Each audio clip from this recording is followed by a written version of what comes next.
शिवाय गुरवे नमः। शिवाय गुरवे नमः। शिवाय गुरवे नमः। शिवाय गुरवे नमः।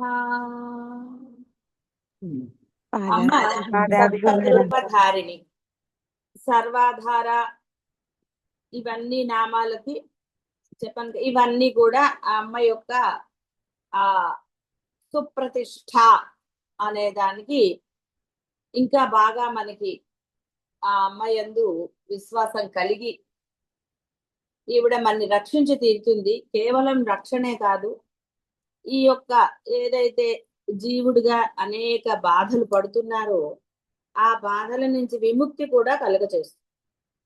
పరమ శ్రేయస్సు. ఏది తెలుసుకుంటే ఇంకా అసలు ఏది చెయ్యక్కర్లేదో అది ఆవిడ చేస్తుంది.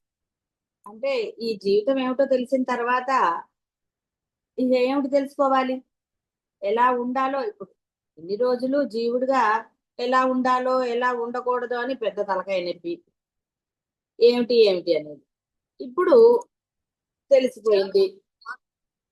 తెలిసిన తర్వాత ఇహ దిగులేదు. అందువల్ల ఇక్కడ మనకి ఎప్పుడైతే ఆ అమ్మని ఆరాధిస్తున్నారో ఆరాధించగానే ఆవిడ ఈ విధంగా చేస్తుంది.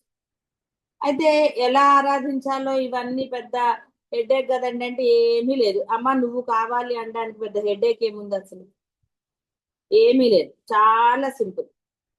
మిమ్మల్ని కోరికలు కోరద్దు అనలేదు, కానీ ఎంత హాయ్ అండి మనకి. ఏది అంటే ఒక కోరిక వల్ల మనకి నష్టం జరగట్లేదు అనే కోరిక తీరితే నయం, కానీ ఒక కోరిక తీరి ఆ కోరిక వల్ల ఏదన్నా నష్టం జరిగింది అనుకోండి, దానివల్ల ఉపయోగం ఏముంది చెప్పుగాను. ఇప్పుడు కారు అడిగారు మీరు, ఆవిడ తీర్చలేదు, ఓపిక పట్టి ఉండాలి.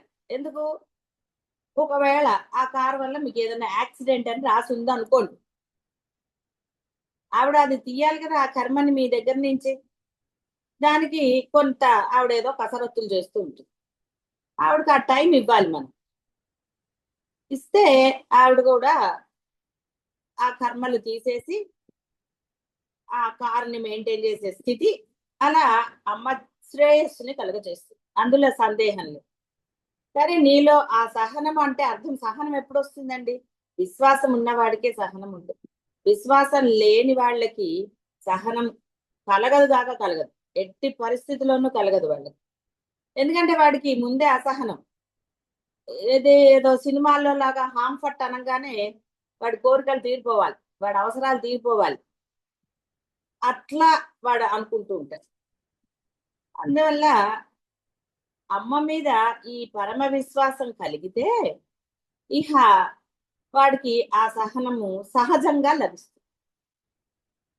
సహజంగా లభించిన తర్వాత ఇక వాడు కోరుకునేది కానీ ఇంకేది ఉండదు, హ్యాపీగా ఉంటాడు, పరమానందంగా ఉంటాడు, ఇక దిగులు లేదు. అందువల్ల ఆ అమ్మని మనం ఆరాధిస్తే మనకి ఏమేమి మీరు పొందవచ్చో చెప్తూ ఉంటాం. అందుకని ఇన్ని నామాల కూర్పు, అంతే తప్ప ఏదో అమ్మవారి గొప్పతనం ఆవిడే అని. మరి అమ్మని కీర్తించడానికి, అమ్మ గుణగణాలను ఇచ్చేయడానికి ఎవరు లేరని చెప్పి అమ్మ తనలోని శక్తులను తీసుకొచ్చింది. ఒక శంకరులే గురువులు అంటే ఎలా ఉండాలి, సద్గురువు అంటే ఎవరో ఆయనే చెప్పారు. ఇంకా ఆయనే గురువు, జగద్గురువు ఆయన. కానీ ఏం చేస్తారు, తప్పదు. ఒక జ్ఞాని లక్షణాలు జ్ఞానికే తెలుస్తాయని చెప్పబడ్డాయి. కాబట్టి జ్ఞానే చెప్పాలి ఇవి జ్ఞాని లక్షణాలని, లేకపోతే అజ్ఞానికి ఎలా తెలుస్తుంది. కాబట్టి ఆ స్థితి పొందిన వారే దాని గురించి చెప్పగలుగుతారు. ఒక మార్గంలో నువ్వు ప్రయాణించినప్పుడు ఆ మార్గంలో ఎదురయ్యేవన్నీ ఏదైనా సరే ఆ మార్గం కూడా ప్రయాణించిన వాడైతేనే చెప్పగలుగుతారు, లేదా ఎలా చెప్తారు. ఇది అంతే, ఒక జ్ఞాని స్థితి, ఒక సద్గురువు స్థితి, ఆ స్థితి పొందిన వారే చెప్పగలుగుతారు. అలాగే అమ్మ యొక్క అఖండమైన అంటే ఆ బ్రహ్మాండమైనవి చెప్పాలి అంటే దేవతలు అందరూ చేతులు ఎత్తేసారు. అమ్మా ఏమని కీర్తించాలి తల్లి, మాకు అసలు మాటే రావటం లేదు. వాళ్ళు అంత పరమ విశ్వాసంగానే అమ్మా ఒక స్తోత్రం కావాలి కదా నిన్ను చెయ్యాలి అంటే ఎలా తల్లి అని. కేవలం అమ్మ అమ్మ అంటూ ఉండలేరు కదా, ఒక స్తోత్రం కావాలి నిన్ను ఆరాధించడానికి. అమ్మా ఎలా తల్లి అది అది మేము అసక్తులం అయిపోయాము అని. అప్పుడు అమ్మ తనలోని ఆ శక్తులని బయటికి తీసుకొచ్చి వారికి సైగ చేసింది. సరే అమ్మ శక్తులే కాబట్టి అమ్మని కీర్తన చేశారు ఇవి. అందుకని ఈ స్తోత్రము అమ్మకి చాలా ఇష్టమైన స్తోత్రం అంటారు. అంటే ఇక్కడ ఏవి అతిశయోక్తులో ప్రగల్భాలో అలాంటివన్నీ లేవు. మామూలుగా ఒక జీవుడు అమ్మని ప్రార్థించేటప్పుడు అంటే తన దైవాన్ని ప్రార్థించేటప్పుడు ప్రగల్భాలు పలుకుతూ ఉంటాడు. అమ్మ నువ్వు అలాగా ఇలాగా అని ఏదేదో అంటూ ఉంటాడు వాడికి తోచిన భాషలు. అలా కాకుండా ఇందులో పరమ శ్రేయస్సుని కలగజేసే అనేక సూక్ష్మార్థాలు ఉన్నాయి. ఈ స్థుతి ఎవరు ఈ స్తోత్రాన్ని పారాయణ చేస్తారో వారే స్వయంగా అమ్మని కీర్తిస్తున్నట్టుగా ఉంటుంది తప్ప ఆ వాగ్దేవతలు వసిన్యాది వాగ్దేవతలు కీర్తించినట్టుగా ఉండదు. ఇదే ఈ యొక్క లలిత యొక్క గొప్పతనము. మనకి శంకరులు ఇచ్చిన స్తోత్రాల్లో అంటే అన్నిట్లో కూడా సౌందర్యలహరి గాని శివానంద లహరి గాని ఆయన ఏ స్తోత్రం రాసినా కూడా ఎక్కడా కూడా ఇది శంకరుల చేత రాయబడిందని కింద ఉండదు. అది నువ్వు భక్తి శ్రద్ధలతో చదివితే నీవే స్వయంగా ఆ స్తోత్రాన్ని పారాయణ చేసినట్టు ఉంటుంది. అంటే నువ్వే రాసినట్టుగా స్వయంగా నిజంగా శ్రద్ధగా గనక ఏ స్తోత్రాన్ని శంకరుల స్తోత్రాన్ని చదివితే మనస్సు ఆనందభరితం అవుతుంది, లయం అయిపోతుంది అక్కడ. ఎందుకు ఇక్కడ కేవలం ఆ స్తోత్రంలో ఉన్న పదజాలమే కాక ఆయన యొక్క ఆ తపశక్తి అందులో ఉన్నది. అందువల్ల శ్రద్ధాభక్తులతో అంటే అన్య ఆలోచన లేకుండా మీరు ఏ దేవుడిని ఏ ఆ స్తోత్రం ఏదో ఆయన నీ ఎదురుగుండా ఉన్నాడు అన్న ఒక్క భావనతో చదివితే చాలు మనసు అసలు ఎంత ఆనందము. అందుకే లలిత చదువుతున్నా కూడా ఒక్కొక్కసారి ఆ నామాల దగ్గర ఆగిపోయి అక్కడే తిరుగుతూ ఉంటుంది. ఎందుకు మనస్సుకి ఇంక వేరేది గుర్తు రావటం లేదు, అక్కడే తిరుగుతూ ఉంటుంది. కొంతసేపటి తర్వాత బాహ్య ప్రపంచంలోకి వచ్చి అప్పుడు మళ్ళీ ఇదేమిటి అనుకుంటుంది. ఎందుకంటే అక్కడ ఆ నామాల దగ్గర ఒక్కొక్కసారి లయం అయిపోయి అక్కడే గింగిరాలు కొట్టుకుంటుంది. అంటే ఆ అనుభూతి లభించి తీర్చు. ఎందుకంటే ఇక్కడ స్వయంగా అమ్మే. అందుకే లలిత చదివేటప్పుడు చాలా శ్రద్ధాభక్తులు ఉండాలి. ఆవలిస్తూనో దిక్కులు చూస్తూనో సెల్ ఫోన్ చూస్తూనో ఎట్టి పరిస్థితుల్లోనూ దీన్ని పారాయణ చెయ్యాలి. ఈ పారాయణకి పెద్ద నియమనిష్టలు అంటూ ఏమీ లేవు. శుచి శుభ్రత మనసు ప్రధానం. ఏ సమయంలో అయినా పారాయణ చేయవచ్చు. తప్పులు కావాలని చదవకుండా ఉంటే చాలు. శ్రద్ధగా అమ్మా దోషాలు లేకుండా నేను పారాయణ చేసే శక్తిని నాకు ఇవ్వు తల్లి, నేను కేవలం నీ కోసం ఇది నీకు ఇష్టం కాబట్టి నేను పారాయణ చేస్తున్నాను అనండి చాలు. మామూలు బాహ్య ప్రపంచంలో తల్లి పిల్లలు పొగిడినా సంతోషించి చాలేరా అంటుంది. పొగిడినా పొగడకపోయినా నిజంగా తల్లి లక్షణాలు ఉన్నవాళ్ళు పిల్లలకి వాళ్ళు అడగకుండానే అన్ని ఇస్తారు, అన్ని చేసి పెడతారు. ఏ సమయంలో వాడికి ఏది అవసరమో పెద్దగైన తర్వాత అయినా సరే ఇలా కాదురా ఇది నీకు అలా బాహ్యమైన తల్లి. మరి ఆ తల్లి చేయదా? అందుకని ఎందుకండి ఏం అడగాలో మనకే తెలియదు. ఏది నీకు క్షేమాన్ని కలగ చేస్తుందో నీకు ఎలా తెలుస్తుంది? ఇందా చెప్పినట్టుగా అసలు ఏదైనా సరే. అందువల్ల మనం ఏది ప్రార్థన చేయక్కర్లేదు. శ్రద్ధగా అమ్మా నీకు ఇది ఇష్టం కదా అందుకని ఇది చేస్తున్నాను, దీనికి పెద్ద నైవేద్యాలు అవన్నీ కూడా అక్కర్లేదు. నీ దగ్గర తృణమో ఫలమో అన్నట్టుగా ఏం పర్వాలేదు. నీ దగ్గర ఏది అందుబాటులో ఉంటే అది నైవేద్యం పెట్టకపోయినా అవి ఏమన్నది నీ మనస్సే ప్రసక్తి. అది శంకరులు మీరు చదువుతున్న అది పారాయణం చేసినప్పుడు అసలు నైవేద్యం అంటే ఏంటి, ఆచమనం అంటే ఏంటి, ఇవన్నీ ఉన్నాయి. భావన చాలా ముఖ్యం. హాయిగా ఏది అందుబాటులో లేదు మనకి. ఆయన ఒక బాలమ్మ వారి ఉపాసకుడిది చెప్తారు. ఆయన దగ్గర చివరికి ఎంత దారిద్ర్యం వచ్చిందంటే ఆ అమ్మకి నివేదనకి ఆయన దగ్గర ఏమీ లేవుట, మంచినీళ్ళు తప్ప. ఆయన అన్నట్టు అమ్మ ఇదే ఉంది కాబట్టి ఇగో ఇదే నీకు నైవేద్యంగా పెడుతున్నానమ్మా అని ఒక చెంచా నీళ్లు ఉద్ధరణ నీళ్లు పెట్టాడు. ఆవిడైనా కోపగించిందా? ఇక్కడ మనకి ఎందుకు ఆయనకి అలా దరిద్రం వచ్చింది అంటే అసలైన సూక్ష్మం ఏంటంటే ఆయనవి ఏవో ముందు జన్మలు అవి ఉంటాయి, కొన్ని కర్మలు తీసేయాలి. ఆ కర్మలు తీసేయడానికి ఆవిడ అతని చేత ఆ దారిద్ర్యాన్ని అనుభవింపచేసి ఆ దారిద్ర్యం అతను ఎంత ధైర్యంగా అమ్మున్నదన్న ధైర్యంతో శుభ్రంగా అనుభవించేశారు. ఆయన ఎప్పుడు అమ్మ నన్ను ఏంటమ్మా నిన్ను ఇంత నేను ఆరాధన చేస్తుంటే ఇన్ని కష్టాలు పెట్టావేంటని ఏనాడు అనలేదు. ఆయన అలాగే ఎవడబ్బా సొమ్మని కూడా అనలేదు. ఏది ఎలా ఉందో అమ్ముంది అన్న ధైర్యంతో, అందుకని ఆయనకి అమ్మవారు కనపడింది, వాళ్ళమ్మవారు నడిచేది, ఇవన్నీ చెప్పారు. ఇవన్నీ అనుకుని మనం ఆయనకు నమస్కరించడంలో గొప్ప విశేషమో గొప్పతనమో లేదు. నేనే ఎలా ఆరాధిస్తున్నాను అమ్మని, ఇది మనం అక్కడ గ్రహించవలసిన విషయం. నిజమైన భక్తుడు అనండి ఇలాగే ఆలోచించాలి. ఆయన ఎంత అంటే స్థిరమైన మనసుతోటి అమ్మని ఆరాధించారు. నేను అలా ఆరాధిస్తున్నానా? నాలో స్వార్థం ఉందా? ఎందుకు అలా ఉంది? కాబట్టి నేను కూడా ఎలా చేయాలి. కాబట్టి ఆయన ఏదో గొప్పవాడు, ఆయనకి బాలమ్మవారు వాళ్ళ ఇంట్లో తిరిగింది, ఇవి కాదండి మనం చెప్పుకోవచ్చు. అరే ఎందుకు మరి నాకెందుకు అమ్మ కనపట్టలేదు అంటే నాలో ఏదో తేడా ఉంది, ఏదో స్వార్థం ఉన్నది. కాబట్టి నేను కూడా అలాగే ఆరాధన చేస్తాను. అన్ని అమ్మ స్వరూపాలని ఇప్పుడు తెలిసింది కదా. తెలిసాక మనము ప్రార్థించే పద్ధతి, ఒక వంటనండి ఒక పన్ననండి తెలిసిన తర్వాత పర్ఫెక్షన్ చేస్తాం. అంతేగాని మళ్ళీ తక్కిన బిక్కిరి చేస్తారు చెయ్యరు కదా ఎవరు కూడా. అదే విధంగా ఉన్నది ఆ పరబ్రహ్మ స్వరూపమే. కాబట్టి ఆరాధన చేసేటప్పుడు మనకి తెలిసిపోయిన తర్వాత అదే విధంగా ఆరాధన. అంతేగాని మళ్ళీ ఇష్టం వచ్చినప్పుడు లేవటం, ఇష్టం వచ్చినప్పుడు చదవటం, ఆవలిస్తున్నాం ఎందుకండి? ఏమి ఆ మాత్రము సూర్యుడు రాకముందు లేవలేరా? కోరికల లిస్ట్ ఇంత ఉన్నప్పుడు లేవకపోతే కోరికలు ఎలా అండి? కోరికలు లేకపోయినా అమ్మ తెలిసింది ఉన్నది పరబ్రహ్మమే. ఎస్, నేను ఎన్నో పనులకు లేస్తాను చేస్తాను, ఎన్నో కష్టాలు పడతాను, అమ్మ కోసం లేవలేనా అని ఒక్క ప్రశ్న వేసుకోండి, మీకు మెలుగు రారా? వస్తుంది. మీరు ఈ ప్రశ్న ఎప్పుడూ వేసుకోండి. నన్ను నేను ఉద్ధరించుకోవడానికి ఇంకే లేవకపోతే దేనికి అని ప్రశ్న వేసుకోండి.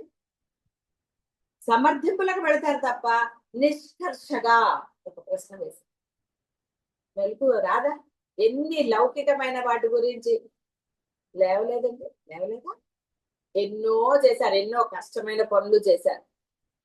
వాళ్ళ కోసం వీళ్ళ కోసం, వీళ్ళేమనుకుంటారు వాళ్ళేమనుకుంటారు, ఇలా ఎన్నో రకాల భావాలతో ఎన్నో చేశారు. మరి మిమ్మల్ని మీరు ఉద్ధరించుకోవడానికో, ఆ అమ్మని ప్రత్యక్షం చేసుకోవడానికో, అమ్మ అనుగ్రహం కోసమో ఎందుకు కష్టపడలేకపోతున్నారండి? ప్రశ్న వేసుకోండి. కాబట్టి ఇక్కడ ఆ అమ్మ సదసద్రూపధారిణి అంటే అప్పుడప్పుడు మరి కొంచెం చెప్పుకోవాలి కదండి. ఇదేమి మన దీనికి వేరేగా కాదు. మీలో ఆ పట్టు సడలి అంటే సడలకుండా ఉండటాని కోసమే అప్పుడప్పుడు అమ్మ గురించి అది నేను అనుకుంటే చెప్పేది కాదు, ఆ అమ్మ అలా చెప్పిస్తుంది అంతే. కాబట్టి నేను అది ఆపలేదు. మీరు అది సరే. అష్టమూర్తి అనేక విధములకు మూర్తి సముదాయములు అష్టమూర్తులుగా తెలుస్తాయి. పంచభూతాని చంద్రార్కవా ఆత్మేతి ముని పుంగవ అంటే ఎక్కడెక్కడ ఆవిడ ఉన్నది అని చెప్తున్నారు. మూర్తి అష్టౌ శివస్యాహు ఆహు దేవదేవస్య ధీమత.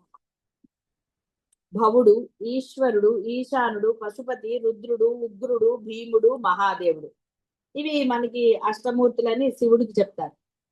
భూమి ఆపు ఆపహ అనలో వాయు ఇవన్నీ ఖం ఆకాశం ఇవన్నీ కూడా. అహంకారం ఇది ప్రకృతి అంటే ప్రకృతి మనం పంచభూతాలు అవన్నీ ఉన్నాయి కదా, ఆ పంచభూతాలు ప్లస్ మన నేను అనేది బుద్ధి ఇవన్నీ కూడా కలిపితే 8 అవుతాయి. ఇలా జీవాత్మ, అంతరాత్మ, పరమాత్మ, నిర్మలాత్మ, శుద్ధాత్మ, జ్ఞానాత్మ, మహాత్మ, భూతాత్మ, గుణభేదములతో ఆత్మభేదం ఇవన్నీ కూడా. లక్ష్మి, పుష్టి, తుష్టి ఇవన్నీ కూడా, ఇవి కూడా 8 రకాలు. ఇలా అన్ని కూడా అష్టమూర్తి తత్వంతో ఉంటాయి. ఈ అనంగ కుసుమ, అనంగ మేఖల, ఈ అమ్మవారి నామాలు అనంగా కుజ, ఇలా బ్రాహ్మి, మాహేశ్వరి, కౌమారి, వైష్ణవి, వారాహి, ఇంద్రాణి, చాముండి, మహాలక్ష్మి అమ్మ యొక్క అష్టనామాలు. జ్ఞానేంద్రియ, కర్మేంద్రియ, మనోబుద్ధ్యాదులు, ఇలా ఇందాక వచ్చాయి కదా భూత పంచకము, కామ, కర్మ, అవన్నీ కూడా. ఈ అష్టకముల స్వరూపం అంతా పరమేశ్వరియే. కాబట్టి ఎక్కడైతే 8గా చెప్పబడుతోంది, 3గా చెప్పబడింది, ఉన్నది అమ్మే అన్నాక 8గా చెప్పినా 9గా చెప్పినా ఏది చెప్పినా ఆ అమ్మే, అన్ని కూడా ఆ అమ్మ రూపాలే, అన్ని విద్యలు ఆవిడే. ఆది అంతములు లేని పరమాత్మ స్వరూపము అష్టమూర్తుల రూపము ధరించి ఉన్నదని తలంచినను మూర్తివంతములకు గల పుట్టుట, పెరుగుట, ఉండుట, పరిణమించుట, క్షయించుట, నశించుటాను షడ్ ఈ వికారాలు, భావ వికారాలు లేదు. పుట్టుటే లేదు కాబట్టి అజా. పుట్టటం అనేది ఉన్నప్పుడు అవన్నీ పెరగటము, నశించటము ఇలా అనేకంగా జరుగుతుంది. పుట్టినవాడు అంటాం కదా, భగవద్గీతలో వస్తూ ఉంటుంది కదా, నశించక మానదు. కాబట్టి బాహ్య ప్రపంచంలో అన్నీ నశించేది. కొంత కాల పరిమితి, కొన్ని ఎక్కువ కాలము, కొన్ని తక్కువ కాలము. ఇది మీకు అనుభవమే. ఇందులో అనుభవం లేని వాళ్ళు ఎవరు లేరు. కొంత వయసు వచ్చేసరికి అందరికీ తెలుస్తుంది. మీరు ఎంత పెట్టినా, ఏవి పూసినా, ఏది చేసినా అవి నశించేవే. అసలైన ప్రాణం పోసే శక్తి ఎవరికీ లేదు. ఇలా రకరకాలు, కాబట్టి అన్ని నశించేవే. పేస్ మేకర్లు పెట్టచ్చు, గుండె కొట్టుకోవడానికి గుండె మార్పిడి చేయొచ్చు, ఇలా ఎన్నో చేస్తారు. ఇవన్నీ కూడా వాడి లిస్టులో ఉన్నప్పుడే అవి సక్సెస్. అంతే తప్ప వాడి ఆయుష్ని ఎవరు పెంచు. ఎట్టి పరిస్థితుల్లో ఆయుష్ మటుకు పెరగదు. మీరు హోమాలు చేయండి, జపాలు చేయండి, ఏది చేయండి, ఆయుష్ పెరగదు. అది కేవలం అమ్మ అనుకున్నప్పుడు మాత్రమే ఆయుష్ ఆవిడ పెంచదు. మీరు ఎన్ని బాహ్యమైన ఏవి చేసినా సరే బాగా గుర్తుపెట్టుకోండి, అవన్నీ మీ తృప్తి కోసం మీరు చేసుకునేదే. ఇన్ని చేసినా బతకలేదండి అని అనటం అనవసరమైన విషయం. ఆవిడంటే నువ్వు చెయ్యి, నేను నీకు ఆయుష్ ఇస్తాను. ఏ భగవంతుడు చెప్పడండి నువ్వు చెయ్యని. అలా చెయ్యి. నువ్వు ధర్మంగా ఉండు, ఆశించకుండా నన్ను ప్రార్థన చెయ్యి. నీ కర్మలు తొలగించాలా లేదా నీకు ఆయుష్ ఇవ్వాలా, ఏం చేయాలి అనేది ఐ విల్ డిసైడ్ అంటున్నారు. అంతే తప్ప మీరు ఏది అంటే అలా చెయ్యొద్దని నేనంటే మీ తృప్తి కోసం ఏమన్నా చేసుకోండి. చేసేటప్పుడు శ్రద్ధాభక్తులతో చేస్తున్నారా లేదా అది చాలా ముఖ్యం. ఎలా చేయిస్తున్నారు? లోభత్వంతో చేయిస్తున్నారా? లోభం లోభం లోభం ఇలా అనేక. కాబట్టి ఇక్కడ అన్ని అమ్మే. అమ్మ కానిది ఏదీ లేదు. ఆరాధించే దైవం తప్ప అన్యము లేదు. అందుకని ఎప్పుడు చెప్పినా 3 చెప్తున్నారు కాబట్టి మీరు ముగ్గురిని ఆరాధించమని కాదు. అంటే ఆ పరబ్రహ్మము, దైవము, గురువు అని ముగ్గురు ఒకటే. ఒకరినే పట్టుకోండి. ఆ ముగ్గురులో మీకు ఎవరి ఎంత మనసు లగ్నం అవుతుందో వారినే పట్టుకోండి. అంతే తప్ప ముగ్గురిని ఆరాధిస్తానండి అని ముగ్గురిని ఆరాధించారు. ఒకసారి పరబ్రహ్మము, ఒకసారి గురువు, ఒకసారి ఇది అని డివైడ్ చేయకండి. డివైడ్ చేశారా అనేకమైపోయింది. ముగ్గురు ఒకటే, ఒకటే పట్టుకోండి. అంతా పరబ్రహ్మ వదిలేశానండి, అంతా గురువు వదిలేశానండి, ఏదో ఒక మాటే. రాముడిది అంతే కదండి, ఒక మాట ఒక బాణం అనేవి చెప్పలేదు. అదే విధంగా మీరు కూడా అలాగే ఉన్నారు. ఎవరో ఒకళ్ళనే పట్టుకోండి. మీరు ఒకళ్ళని పట్టుకున్నంత మాత్రాన మిగతా ఇద్దరికి కోపాలు రావు. ఎందుకంటే వీళ్ళ అభేదం. బాహ్యమైన ప్రపంచంలో తల్లికి ఇచ్చి తండ్రికి ఇవ్వకపోతే కోపం రావచ్చేమో అవకాశాలు. వాళ్ళిద్దరు అభేదం అన్నప్పుడు వాళ్ళిద్దరిలో ఎప్పుడు కూడా ఆ కోపతాపాలు ఉండవు. ఎవరికి ఇచ్చినా సంతోషిస్తాం. భేదం వచ్చిన తర్వాత వాళ్ళు ఇద్దరు అవుతారు. ఇద్దరు భేదమే కాబట్టి అన్ని వస్తాయి. కానీ అక్కడ ఆ పరబ్రహ్మ రూపాలైన పరబ్రహ్మం అన్నా, గురువు అన్నా, దైవం అన్నా ఒకటే. మిగతా ఇద్దరికి కోపం వస్తుందేమో అని మీరు ఆలోచించక్కర్లే, బుర్రపాటు చేసుకో. ఉన్నది పరబ్రహ్మమే. అవి నీకు ఆరాధించడానికి, నువ్వు తరించడానికి వీలుగా దైవ రూపము, గురు రూపం పొందారు. కాబట్టి వీళ్ళందరూ కూడా ముగ్గురు అభేదమే. ఒక్కటిని ఆరాధించడం ఎప్పుడు కూడా మీకు యోగాన్ని కలుగజేస్తుంది. ఏకత్వం ఎప్పుడు కూడా ఆనందాన్ని ఇస్తుంది. వీళ్ళని దండం ఒక్కొక్కసారి ఏమవుతుంది, ఇప్పుడు గురువుకి దండం పెట్టాలా, దేవుడికి దండం పెట్టాలా, పరబ్రహ్మ అనాలా? ఎందుకంటే మనసుకి అసలు అన్ని తిరుగుతాయి, అవన్నీ అక్కర్లేదు అసలు. అందుకే ఎన్నో స్తోత్రాలు నేర్చుకోవాలి, ఎన్నో ఇది చేయాలి, అసలు ఏమీ లేవు. చాలు నీకు, ఒకవేళ నువ్వు దైవారాధన చేస్తూ ఉంటే నీకు ఏ దైవం యందు ప్రీతి, ఆ దైవం యొక్క ఒక చిన్న స్తోత్రమైనా చాలా, అది 100 సార్లు చదివినా నష్టమే లేదు. శ్రద్ధ భక్తి ఉందా లేదా, తప్పులు లేకుండా దోషాలు లేకుండా చదవగలుగుతున్నావా, దిక్కులు చూడకుండా, మనసా వాచ కర్మ, చాలు. అందుకని రమణ మహర్షి సుమ్మయ్య అన్నాడు, నాకు ఏం కావాలని, నేను ఎవరిని ఆరాధించాలి, ఎవరిని ఆరాధించకండి, అదే అహం బ్రహ్మాస్మి స్థితి. ఆరాధన చేసావా, సంథింగ్ ఈజ్ దేర్, రెండో వాడు ఉన్నాడు. అందుకని అంటారు నామరూపరహిత స్థితికి వెళ్ళాలి, అసలైన ధ్యాన స్థితి అది. ఏది ఉండకూడదు ధ్యానంలో, ముందర నామాన్ని రూపాన్ని పట్టుకుంటారు. నెమ్మదిగా ఆ శ్రద్ధ మన సవాచ కర్మణ చేసినప్పుడు రూపము డిసపియర్ అవుతుంది, నామం మాత్రమే ఉంటుంది. ఇంకా ఆ నామం ఎందు శ్రద్ధాభక్తులతో చేసినప్పుడు నామం కూడా వెళ్ళి కేవలం నిరాకారం, అది ఒక ధ్యాన పద్ధతిలో ఉంది. దానికి కొంచెం నియమనిష్టలు ఉంటాయి, ఒకటే సమయం ఒకే ప్రదేశం, మనసు నిర్మలంగా ఉంచుకోవడం, ఇలా అనేక. వీటన్నిటికీ ఆచరణ నీ ధర్మమే. నీ మనసులో ఏది లేకపోతే ధ్యానం బ్రహ్మాండంగా జరుగుతుంది. కానీ నువ్వు ధర్మాచరణ చేసినప్పుడు నీ మనసు నిర్మలంగా ఉంది. కాబట్టి ఇక్కడ అష్టమూర్తులు ఆవిడే అజ, ఆవిడకి అసలు ఇలాంటి నచించటాలు, భావాలు, వికారాలు అవి కూడా ఏమీ లేవు. భేదభావమే లేదు ఆవిడ, అందుకే ఆవిడ నశించింది. రూపం లేదు కాబట్టి రూపం నశిస్తుంది అనేది లేదు, నీకు రూపం ఉంది కానీ నశిస్తుంది, కానీ రూపం నశిస్తుంది కానీ నీ యొక్క ఆ అంటే ఆ శక్తి ఏదైతే లోపల ఉన్నదో అది శక్తితోటే విలీనం. లేదనుకోండి మళ్ళీ రూపం వస్తుంది, రూపంతో మరణిస్తే రూపం వస్తుంది, రూపరహితంగా మరణిస్తే రూపరహితమే ఉంది. ఇక మళ్ళీ రూపం పొందవలసిన ఆవశ్యకత లేదు, ఎందుకంటే ఆ రూపంతో మరణించినప్పుడు మళ్ళీ ఫ్లాష్ బ్యాక్లు, కర్మలు అన్ని లిస్ట్ ఉంటుందండి, ఎప్పుడూ రెడీగానే ఉంటుంది ఆవిడ దగ్గర. ఆవిడ దగ్గర మంచి పని వాళ్ళు ఉన్నారు కాబట్టి ఎప్పుడూ లిస్ట్. మనమేమి ఆహా ఇంత ఆరాధన చేశాము, నాకు బ్రహ్మముఖం వచ్చేసింది, నా పాపాలన్నీ పోయాయని మీరు అనడానికి లేదు. కాబట్టి ఈ విధంగా చక్కగా అమ్మని ఆరాధించాలి. అమ్మ అంటే ఆ బాహ్య ప్రపంచంలో వాటి వికారాలు అడిగినాయి కాబట్టి భావ వికారములందు మొదటి తగు పుట్టుటయే లేని దగుట, కాబట్టి మిగిలిన వికారాలు ఎలా ఉంటాయి, ఆ ప్రసక్తియే లేదు. నిత్య సత్య స్వరూపము, నా జాయతే మ్రియతే వా కదాచిత్, అయం భూత్వా భవితా వా నా భూయః, అజో నిత్యః శాశ్వతో అయం పురాణో నా హన్యతే, నా హన్యతే హన్యమానే శరీర అని కృష్ణ పరమాత్మ చెప్పింది. నేను ఒకప్పుడు ఉన్నాను, ఒకప్పుడు నశిస్తున్నాను, ఒకప్పుడు ఉన్నాను ఒకప్పుడు లేను అనడానికి లేనే లేదు, ఎందుకంటే నేను అసలు పుట్టే లేదు. పుట్టిన వాడు మరణించక తప్పదు, వాడు నశిస్తాడు, అంటే ఆ దేహం నశిస్తుంది. ఎప్పుడైతే లోపల ఉన్న ఆ జీవుడు అనండి ఇంకోటి, అది బ్రహ్మతో ఐక్యం, అహం బ్రహ్మాస్మి స్థితి పొందారా, ఈ దేహం ఉంటే ఏమిటి లేకపోతే ఇది ఒక ఆధారం మాత్రమే. కరెంట్ ఎలా వస్తుందో మీరు వైర్లు ప్రతిసారి ఓపెన్ చేసి చూస్తారండి, చూడండి, స్విచ్ చేస్తారు అంతే, ఆ కరెంట్ దేనికి కనెక్ట్ అయిందో అది ఆన్ అవుతుంది, దాని పని అది చేస్తుంది.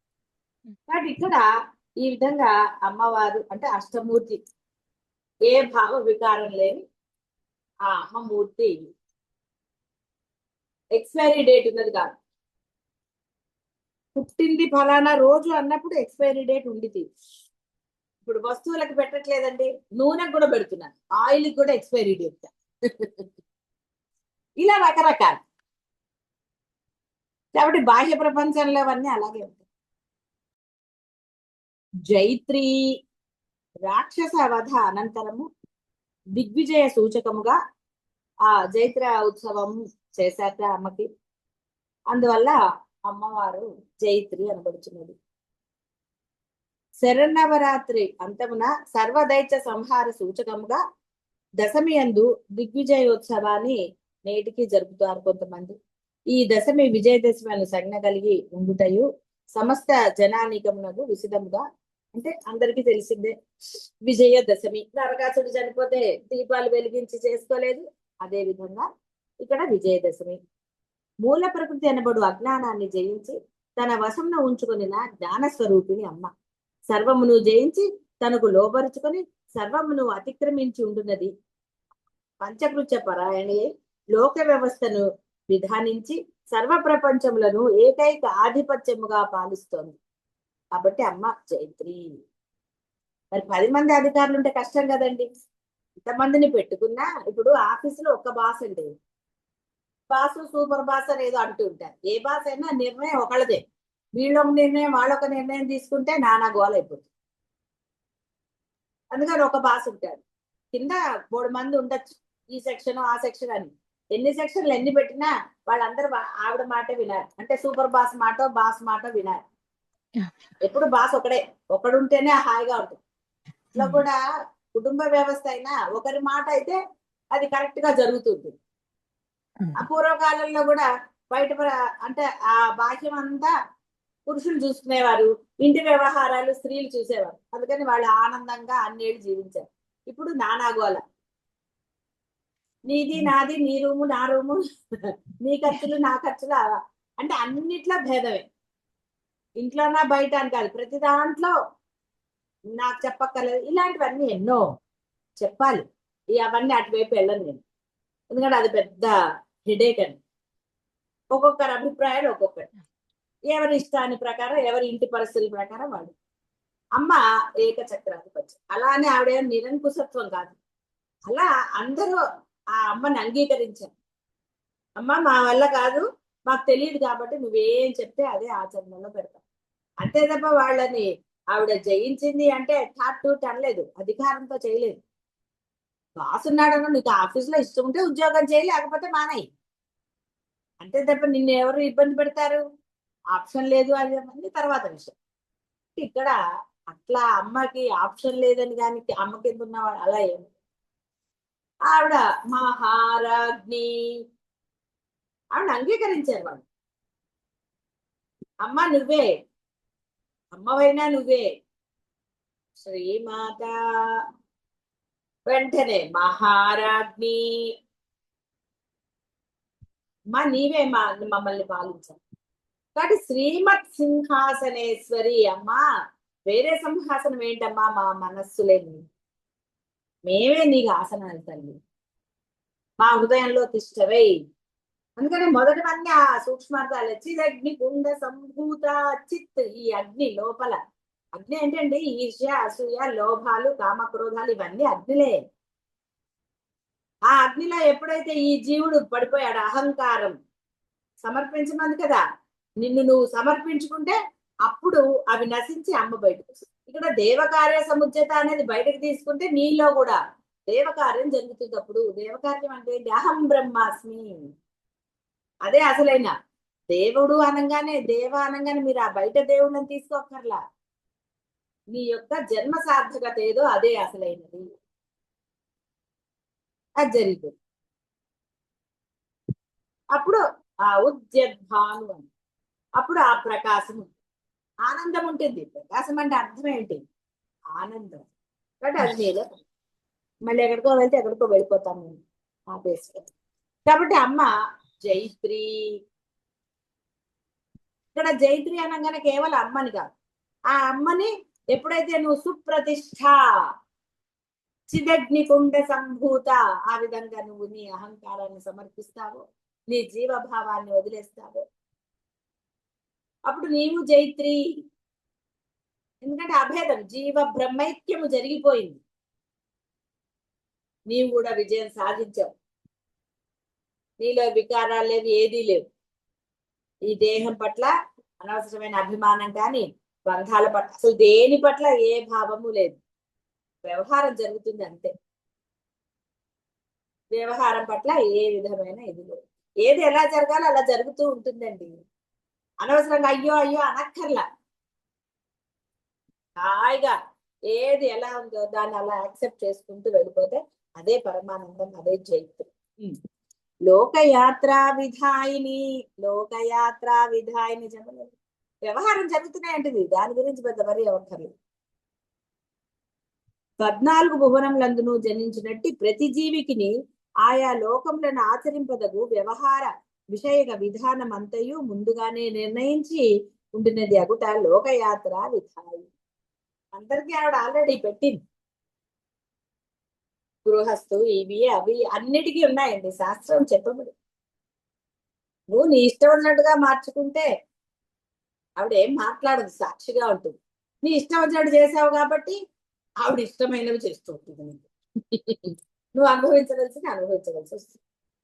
లోకమునందలి మానవ కోటికి శృతుల రూపమున వర్ణాశ్రమ ధర్మములను విధానించి ఉంది కాబట్టి లోకయాత్ర విధానం చెప్పాం కదా ఇప్పుడే.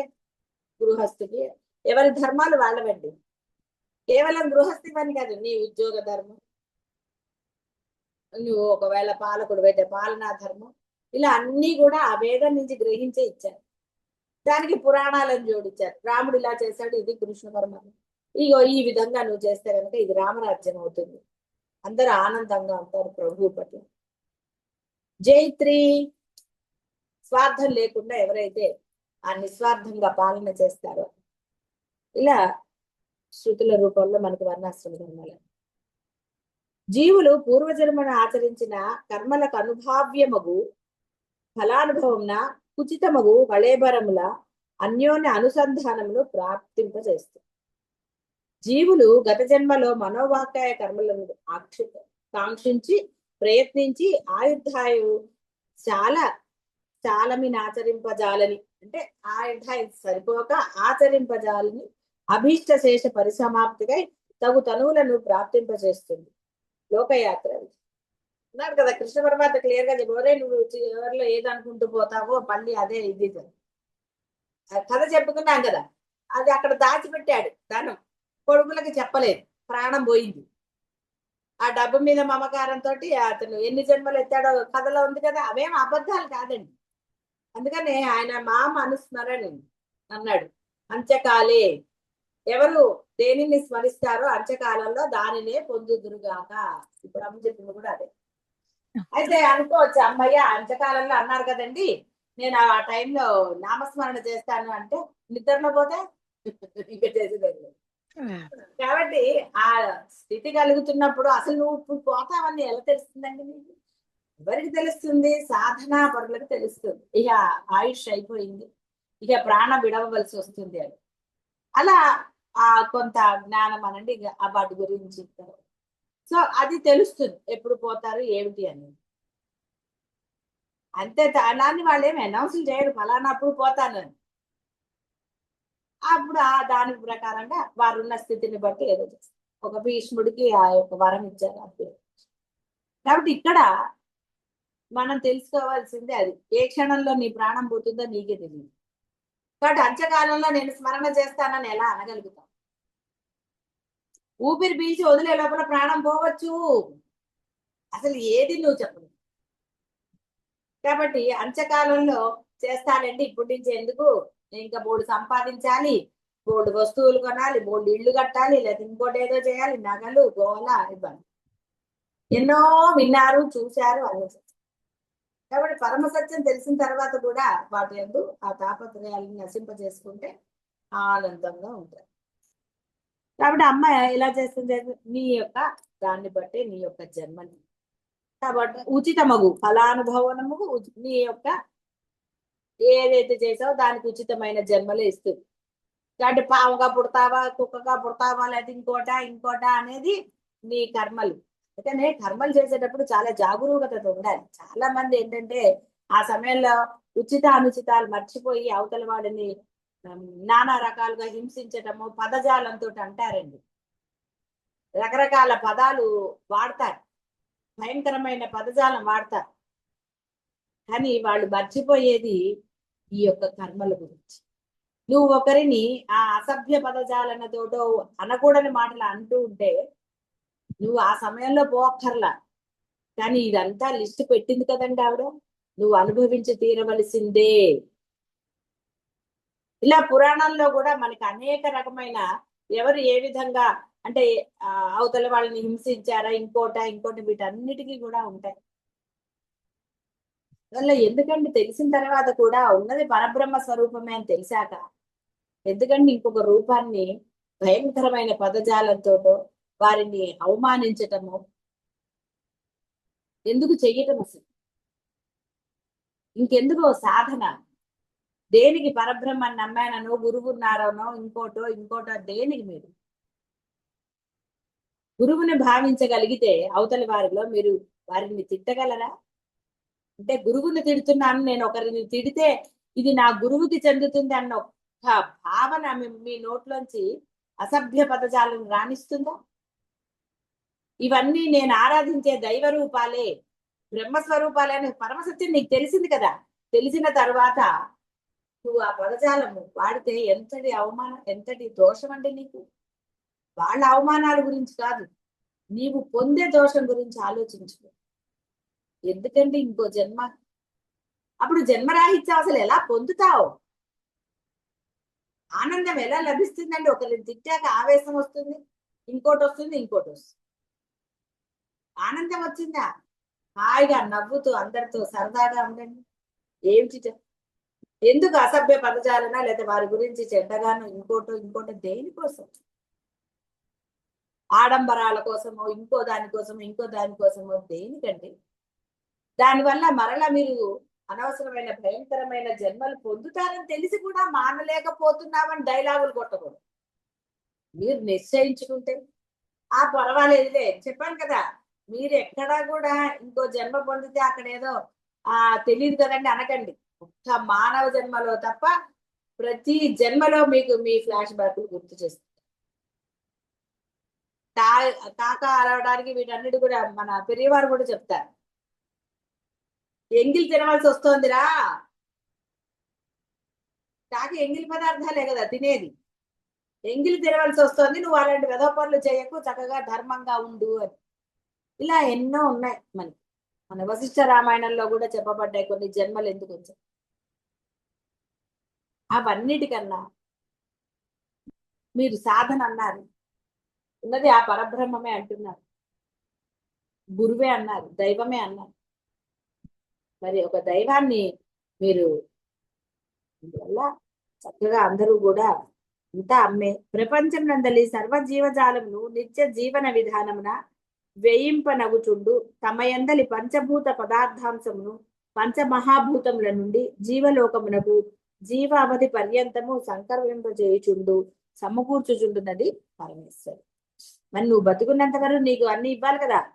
కాబట్టి అమ్మ అలా ఎవరికి ఏది అవసరమో ఏది వాళ్ళ యొక్క కర్మానుసారం కర్మలు క్షయింప చేసుకోవడానికి ఇంతటి అద్భుతమైన అవకాశాన్ని మానవ జన్మని ఇచ్చింది, తెలియజెప్పింది. ఎవరే నీకు కర్మలు నేను నిశ్శేషం చేస్తాను, ఈ విధంగా ఉండాలి, ఆ విధంగా ఉండలేను అంటే మళ్ళీ అది కూడా కర్మ. అందువల్ల చక్కగా ఎవరిని మాటలతో గాని చేతలతో గాని బాధించకండి. ఏది లభిస్తుందో దాన్నే, ఎందుకంటే ఒకవేళ అవతలి వాడు నీకు చేస్తే అది వాడు అనుభవిస్తాడు కర్మ. దాన్ని నువ్వు స్వీకరించి నువ్వు అసభ్య పదజాలము ఇంకోటో చేస్తే దోషం నీకు కూడా అంటుంది కదా. కాబట్టి దోషరహితులుగా ఉండండి, ధర్మంగా చక్కగా అందరి పట్ల ప్రేమ భావంతో మసలండి. ఆ నోట్లోంచి జల్ప శిల్పం, ఆ నోరు నవ్వంగా హరిని కీర్తింపలేనని. కాబట్టి ఆ దాంట్లో నామస్మరణ చేసే నోటితో అసభ్య పదజాలన వాడితే అది ఎప్పుడు శుభ్రం అవుతుందంటే మీరు ఎంత నామం చేస్తే మటు.